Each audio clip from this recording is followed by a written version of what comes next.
I am questioning why you're releasing, 18 already. So, but we're just gonna go in order, obviously. So, part 9, human.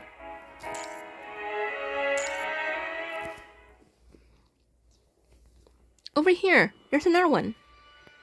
At the fork connecting the war's second and third levels, the female construct quickly bends down, picking up another metal pebble inscribed with ruined symbols. That's so like Grace, naive to the point of foolishness.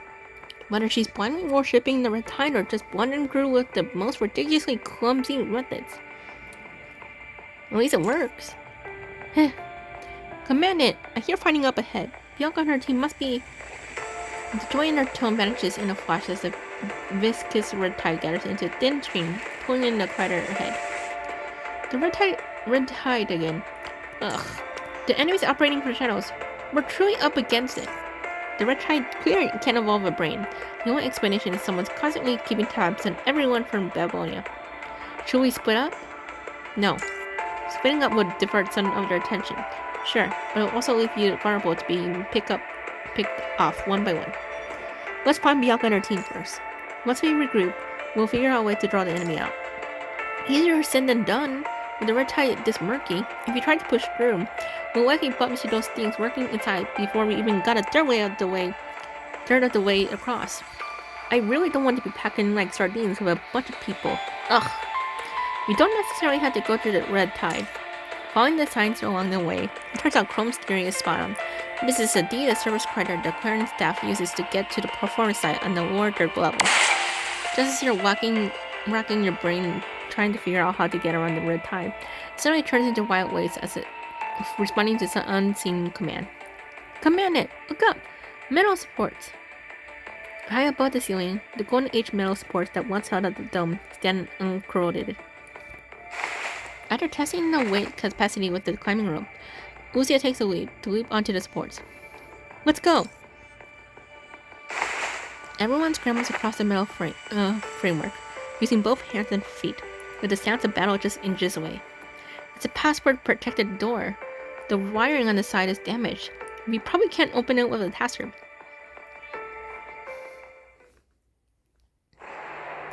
Damn it! Damn it! With the hero creature's howls practically in her ears, Grace's fingers tremble as she frantically tries to input the password. She knows every password. The water curtains, the electronic doors. She burned those random number sequences in her memory during her long hours in the monitoring room. This is her last ace in the hole, but... Okay, static noise. A quiet static hisses from the system. No doubt about it, this metal door is completely busted. Ugh. Up ahead, Sylph lets out a muffled groan. Clutching a dagger between her teeth, she rips off a piece of her clothing and ties it tightly around her interjoint, just barely stemming the flow of vital fluid. There just has to be a way. With clumsy fingers, she wrenches the wire ends from the metal door, trying to rig different colored wires together like she's seen Woo do when repairing vehicles, hoping the system might kick to life. Electrical sparks fly from the circuits, and even the white noise vanishes. How could this be? No. Impossible. No. Grace's mind just isn't on the verge of breaking. It's already plummeted straight into despair. Behind her lies the unconscious Bianca and the door won't budge. While ahead, Sylph is fighting a swarm of hetero creatures all by herself. Below, the red tide keeps spreading upward, already touching Sylph's feet. Lady Grace. Who's there? She shivers, staring in disbelief at the red tide. Marvin? Lady Revolutionist. This is Rebirth, the red tide. No. This can't be happening. Lady Revolutionist, you've tricked me again. No, that's not true. How could this? She shakes her head, despair gnawing at her. Her hands trembling at the crowbar. She has no idea where, or if she should even strike. Within the red tide, there's rebirth. Within the red tide, there's rebirth. Lady Revolutionist, come, join us, embrace, enjoy. The red tide projections are grotesque and mask, their faces constantly morphing, voices shifting and swirling. The red tide of salvation welcomes you. The false deity flows the strings of hollow chorus, coaxing desperate followers down the road to damnation. This is a world of happiness. Grace, revolutionist. Don't you remember? Do you remember what you once described? The future. Grace's pupils flow wide as her mind floods with echoes, the voices of her followers, and the rebirth she once promised them. Of course, the rebirth within the red tide is beautiful. Anyone who passes the trials earns the right to rebirth. And then we'll all step into a beautiful new world together. Rebirth. If she could really cast aside all of this suffering and enter the red tide. Grace's lips tremble as her fingers slowly glide down the middle door. If within the red tide really lies that world of happiness. A reborn world with no endless running, no corrupted or monsters, and certainly no death. If we believe in the God of the red tide, he will guide us to happiness beyond. If only. The red tide projections twist and beckon to her. She sees so many familiar faces. Marvin, Miller, Smoker. Beyond them, a world without the corruption, without construct. Her swift hurls her daggers, pinning the head of creatures that startle, climbing her leg to the ground. Jolted by Silt's cry of pain, Grace instinctively clenches her fist, desperate to break free from the phantom's pull. A sharp pain shoots through her palm, as the last rune pebble tucked away in her pocket. The metal rune is now stained with blood from her palm, making the engraved letter M stand out with stark clarity. But Manas, humanity, you're really important. It's like a bucket of ice water just got dumped overhead. Grace has never felt such clarity before. She has put her faith in the red tide, trusting that past lives reside within it, but she believes in life even more. She believes in a future where life itself exists. Lady Revolutionists, come to us. The red tide is the Scarlet Revolution's paradise. Get away! Get away from me! Grace grits the pole bar for their life, swinging it widely to find out the projections appearing in the red tide. False God, you're unworthy. The metal door groans slowly. Someone's trying to push it open from the other side.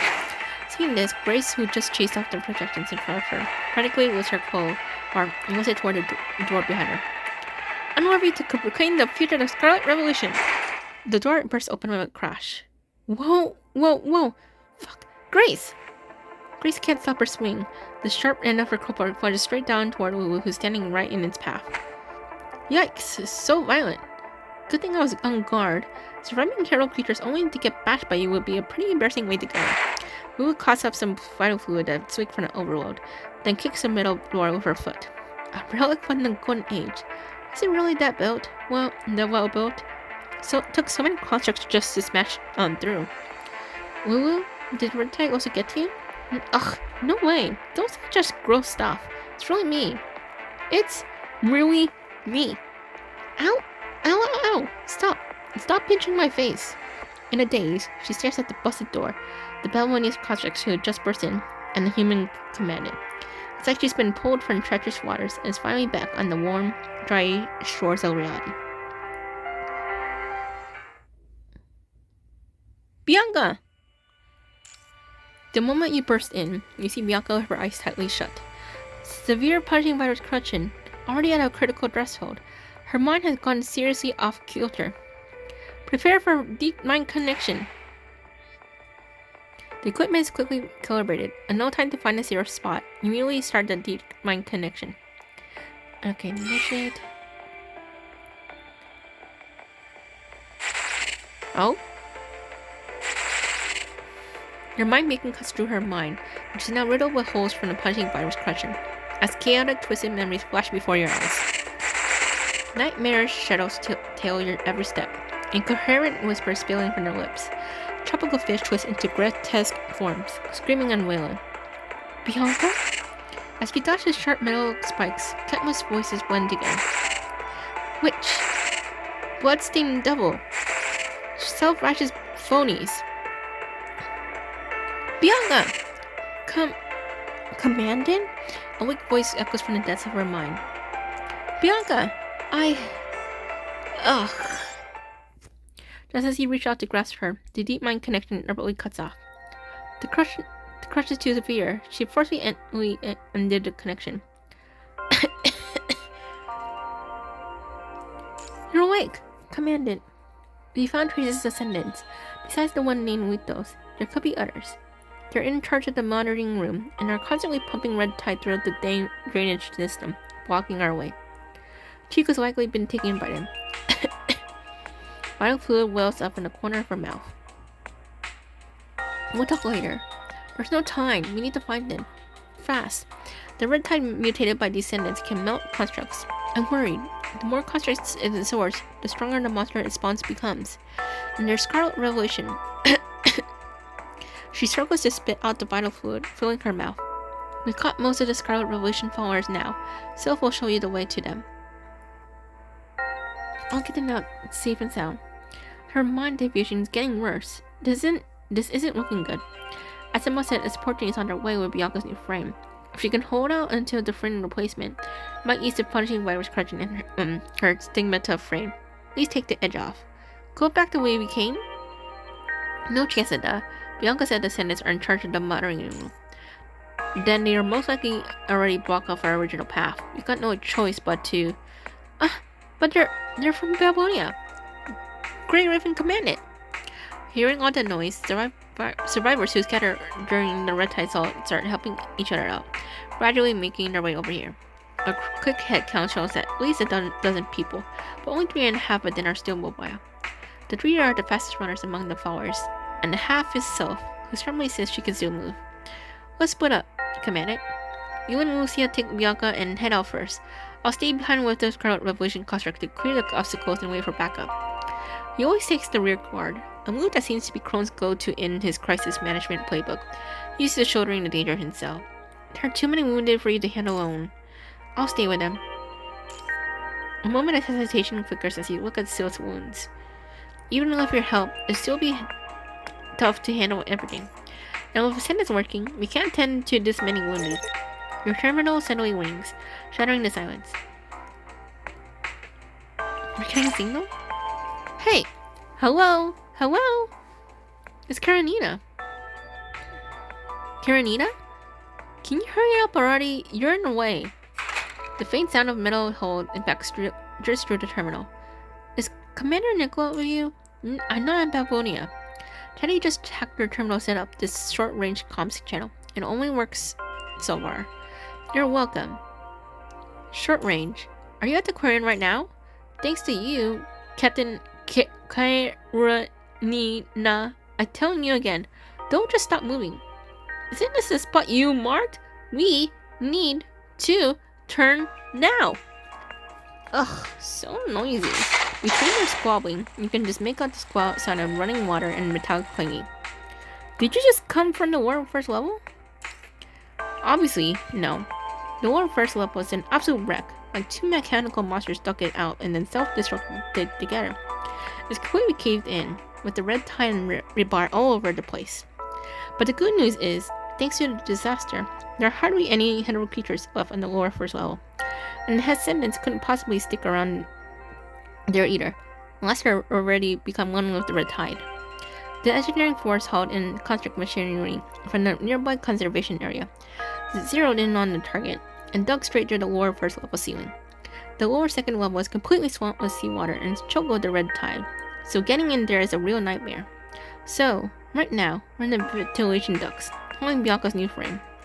We must be practically on top of you by now.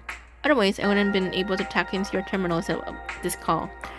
So, does that mean we could get some of the survivors out through these ducts? No chance of that.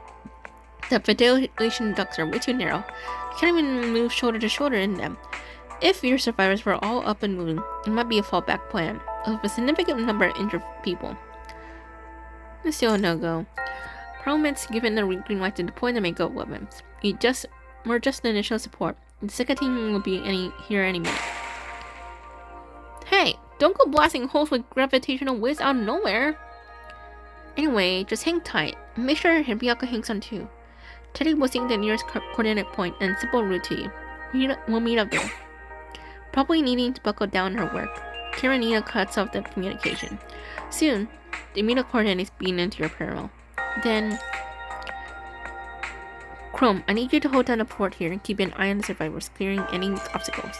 The second batch of support is on its way. As long as the survivors can tough it out in the large space on the lower dirt level, they'll definitely make it until rescue comes. Lucia, let's go find Karenina together. Given Bianca's mind state, She likely won't hang on until the obstacles are cleared, and the second batch arrives. We had no choice but to push forward now. Yes, commandant. Be careful out there. Okay, wrong one. We will. Let's catch up on the surface. After briefly solving technical information, the team splits up. Chrome stays put, watching intently as the Great Raven commandant walks off. Then he turns, organizing the few who could still move to begin clearing the obstacles. This isn't their first tough fight, and it won't be their last. Yeah, and I wish it was the last.